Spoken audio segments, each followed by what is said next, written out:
This was the deadliest year for tornadoes in more than half a century. 546 people died across the U.S. in 2011. The violent storm season kept the Discovery Channel's storm chasers constantly on the move, staring down twister after twister.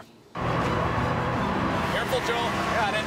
Are we in good shape? Yeah, we are going to beat it. We're in great shape. It's right there. We got it. We're good. Okay. Wait. We're only going to launch these if we're inside the tornado here. It's right above us. To the white. To the white. White in front of us. Joining us now are storm chasers Timmer and Chris Chittick. Good morning, guys. Good to have you with us here. Good morning. I know you guys know all about meteorology and you have some of the best equipment available, but is there ever a point where you're like, we're a little too close, we got to get out of here?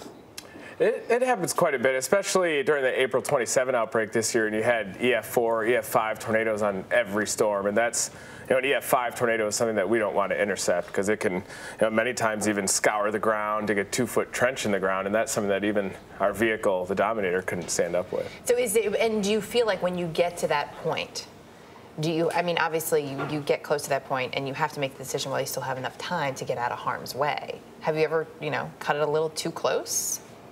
So, sometimes we get in a position where we're like, what are we doing? That thought always goes through your brain, but we have complete trust in our vehicle, and, so far it's kept us safe. Yeah, now, Chris, you're the videographer, and you have to trust the people that are driving the vehicle as well. Do you ever, when you're looking through the viewfinder, just think to yourself, okay, I'm close enough. The zoom lens is working. This is getting a little too dangerous. Let's get out of here. Yeah, I kind of always separate myself and feel like I'm just hiding behind the viewfinder. Yeah.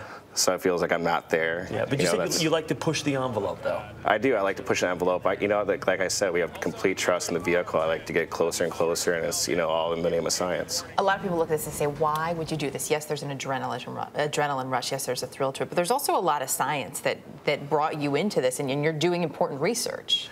Yeah, and that's the whole reason that we built these armored vehicles, is to get close, if not inside tornadoes, and try to better understand them, because the EF4 and EF5 tornadoes are still a big mystery, and it is a young science, and we don't know how strong the wind speeds are getting there.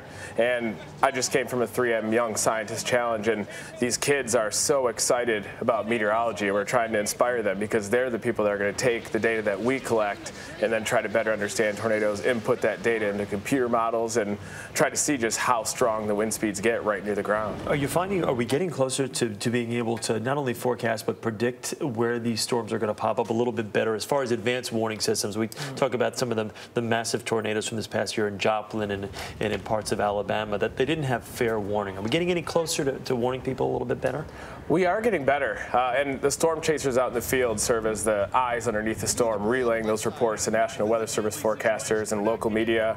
And in many cases, in Tuscaloosa, there were 30 to 45-minute lead times on these warnings.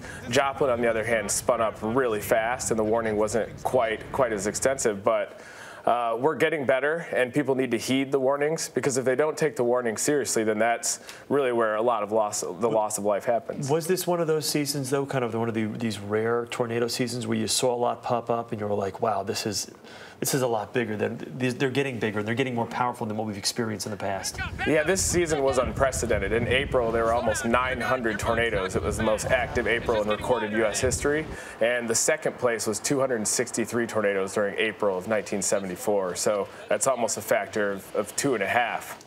And that just goes to show you how active it was this season. Makes for a good TV show, though, right?